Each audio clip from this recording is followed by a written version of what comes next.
Bir daha salam, artıq biz sizinlə 5-ci dərslikdəyik. Bu dərslikdə isə biz sizinlə artıq istifadəçi girişindən danışacağıq və ondan bəhs edəcəyik.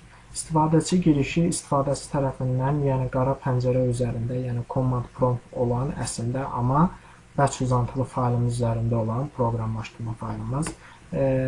İstifadəçi tərəfindən istənilən bir simvolizə olan hərf, rəqəm və ya nə isə girişi təyin etməyi öyrənəcəyik. Yəni istifadəçi tərəfindən qeydə vardırılmağını və şərt əsasında onun həqiqi olub olmamağını, yəni doğru və ya yalan olmağını yoxlayacağıq.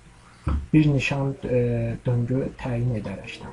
Və həmişə olduğu kimi artıq dərsimizə başlayaq və burada gördüyümüz virus dərsləri adlı qovluğumuz var əlbəttə həmişə kimi. Öncəki dərslərdən yaratdığımız, onun üzərinə klik edib onu əvvəlcədən açırıq. Və açdıqdan sonra burada bir neçə faylımızı görə bilirik. Lakin burada bizə yalnız lazım olan ilk virus faylım adlı və uzantısı bat olan batch faylım mənə lazımdır və onun üzərində yalnız sağ düyməni qeyd edirəm. Açılan siyahıdan edit deyə, redaktə et deyə sözünü seçirəm. Bir öncəki dərslikdə burada yaratdığımız kodlamaları gördük. Lakin onlar mənə heç də lazım deyil və mən bu səbəbdən onları siləm. Lakin titulumu isə dəyişdirirəm. Yazıram istifadəçi girişi və qeydimi alıram. Və düşək artıq ilk öncə bir eko deyək. Çünki əks səda deyək ki, istifadəçi bilsin nəyə görə, nəyə etsin giriş sahəsi pəncərəsində. Deyəcəyik ki, biri sıxdıqda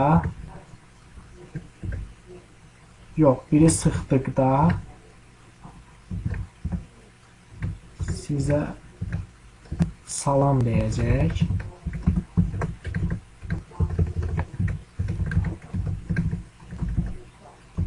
Yenidən eko deyək, alt sətrə düşüb. 2-ni sıxdıqda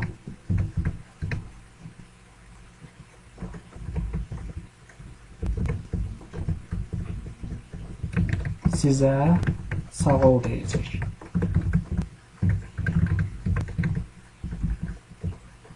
Və düşüb artıq yeni kodlamamızı əlbəttə ki yazmalıyıq. İlk öncə şərtlərimizi bildirdik. Yəni əks səda elədib pəncərəmizə bildirdik ki, istifadəçi bunları etməlidir. 1 və 2-ni sıxmalıdır, düymələri yalnız rəqəmlərini klaviatura üzərindən. Onun üçün artıq yeni kodlamamızı yazmalıyıq. Bunun üçün dəyişən mənimsətməliyik. Bunun üçün isə set, slash işarəsi, ara qoyduqdan sonra pi işarəsi və dəyişənin adı qeyd edirik. Dəyişənin adı və bərabərdir. Bu nə demək anlamına gəldi? Əslində bir giriş sahəsi istifadəçi nəzarət bölgüsü təyin etdik və bunu pi adı altında əslində standart proqramın qaynaq kodu olan bir dəyişənlə müraciət etdik və dəyişənin adı olan dəyişənin adını bildirir və ona bərabər olandakı qiymətini əlbəttə ki sonradan bildirəcəyik. Yəni bunu bildirməsək də olar əslində. Və bunu alt sətrə düşüb yoxlamaq lazımdır ki, bu həqiqətən belədir və yaxud belədir, əgər sıxarsa belə olsun, əgər sıxmazsa elə olsun istifadəçi üçün. Yəni şərt vasitəsilə yoxlayırıq bunu. Bunun üçün if operatorundan istifadə edirik. If isə əgər anlamına gəlir. Demək, əgər bu belədirsə bunu belə et, əgər bu belə deyilsə onu elə et. Yəni bu cür məna daşıyıcısı və sadə anlam prosedurlu işləm kodudur. Artıq biz burada nəyi qeyd edəcəyik? Gördüyünüz kimi burada dəyişənin adını məhz dəyişənin adı deyə mən qəbul etmişəm və standart olaraq dərsimizə uyğun və nizam adını. Ümumiyyətlə, dəyişən dedikdə bir sözlə nə başa düşürük? Dəyişən ümumiyyətlə dəyişməyə məruz qalan obyekt kimi başa düşülür. Məsələn, dəyişən atribut, xassa, element və s. kimi də bunu başa düşə bilərik. Dəyişən, məsələn, daha bir gözəl nümunə çəkək. Məsələn, əlim mənim əgər əlim tam olaraq dəyişəndirsə və dəyişənimin qiyməti olan bərabər olan dəyərləri isə mənim barmaqlarımdır. Yəni, mənim dəyişənimin adı əldir və onun bərabər olduğu qiymətlər isə 5 barmağımdır. Yəni, dəyişənimə bu cür anlam verilir və dəyişən bu cür götürülür. Və ya dəyişən mənim, məsəl üçün, köynəyimdir. Köynəyimin üstündə 8 düymə var. Dəyişən köynəyimdirsə, onun bərabər qiyməti olan 8 isə düyməsidir. Yəni, bu cür anlam verilir.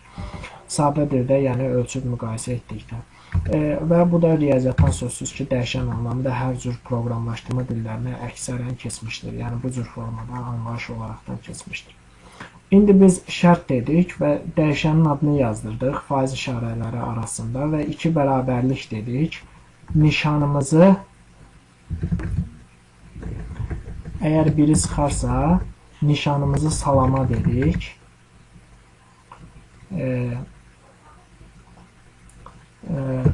Və yenidən şərt qoyuruq və if vasitəsilə dəyişənin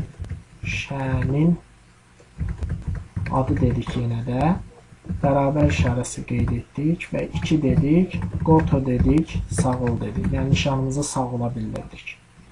Burada nəyi bildirdik? Şərt dedik, şərtin dəyişən adını bildirdik. Yəni dəyişənin adı ilə dəyişənin adı idi, mən nümunəyə uyğun olaraq deyəm. Burada 2 bərabərlik soruşa bilərsiniz nə üçündür? Çünki 2 bərabərlik burada bir sadə standart bərabərlikdən olan qiymətdən, yəni bu bir dəyərindən, hansı ki halbuki bu biri sıxdıqdan bir dəyəri olan rəqəmdir bu buradakı bir. Yəni onu yoxluyur, yəni bu. Sadəcə olaraq ona bərabər aidiyyatlı eləmir. Üzərindən klaviaturanın istifadəçi hər hansısa bir kəs sıxdığında biri, ona yəni nişan bölgüsü olan salama aidiyyatlı eləmir bu birə. Həm də onu yoxluyur, həqiqətən biri sıxdığına istifadəçi və yaxud yox. Yəni bu cür kimi anlayış spesifikatoru daşıyır bu da. Və artıq nişan bölgüsünü təyin etmək lazımdır. Nişan bölgümüz nəyə idi? Salam yazısına. Deməli salama qayıdacaq və eyni zamanda bir eko deyəcək. Ekoda nəyi bildirəcək? Salam deyə bildirəcək istifadəçiyə. Eyni zamanda bir fasilə deyəcək. Yəni əks sədanın dayandırılması, üzr istəyirəm, pauz bir fasilə deyəcək. Və pauzdan sonra da exit deyəcək. Exit isə çıxış anlamına gəlir. Yenə də eyni xarakterizə bölgüsü və anlam proseduru sağ ola da, ikinci dəyərim olan sağ ola da mənsubdur. Onu da eyni ilə yazarıq. Eka sağ ol. Yəni əks sədamız sağ ola. Eyni zamanda fasiləmiz daha sonraki xətt sütunumuzdur. Eyni zamanda da bir sonraki xətt sütunumuzda exit, yəni çıxış. Çıxış halı bölgülüyü. Bir sözlə çıxış elə proqramdan çıxış məna bütövlüyü kimi də başa düşülür. Artıq biz kodlamalarımızı işlədik və dəyişən tanımladıq. Onu nizamladıq ki, bir dəyəri olan, nişanım olan salam bölgüsünə, ikinci dəyişən adını isə 2 deyə bildirdik və nişan bölgüsü olan sağ ol dəyərinə və onları əks etdirdik və əks səda ilə də səhifəmizdə proqramımızda, yəni pəncərəsində salam və sağ ol deyə bölgü elədik. Eyni zamanda fasilə bildirdik və ondan da altda isə çıxış nümunə kodunu bildirdik proqramımıza. Artıq kodlamalarımızı biz işlədik və qaldı bizə bunları yaddaşa vermək. Yenə də hər olduğu kimi üst menüdən fayl deyə gedirik və ondan da save deyə qeydimizə vardırırıq. Yəni bu cür yaddaşa veririk. Bunu artıq bilirik. Qaydaq qovluğumuza və ilk virus faylim.bat uzantılı faylimizi çalışdıraq. Gördüyünüz kimi burada pəncərənin başlıq məzmununa da baxsaq, ən sadə atribut istifadəçi girişidir və burada biz 2 eko görürük, yəni əks səda görürük. Bizə yəni məlumat verici bir cümlə görürük 2 dənə. Deyir ki, biri sıxdıqda sizə salam deyəcək, ikinci isə deyir, ikini sıxdıqda isə sizə sağ ol deyəcək. İndi biz bunu yoxlayaq. Məsələn, 1 daxil elədim mən gördüyünüz kimi və biri sıxdığımda bizə salam dedi gördüyünüz kimi və deyir, davam etmək üçün ixtiyarı klavişi sıxın, klaviatur özə. Əgər sıxsam, pəncərəm gözümün qabağından itəcək. Çünki orada qeyd etdiyim kodlamamıza qaydaq və bunu bir daha da aydın deyim sizə. Gördüyünüz kimi bura qədər bizə eko vasitəsilə salam həmən salamı bildirdi və pauzdadır hal-hazırda, fasilə elan edib pəncərəmiz. Və indi pauzda da ixtiyarı klavişi sıxsa exit əmrinə görə pəncərəmizdən çıxış hasilatına bərabər ediləcək və indi hal-hazırda baxın.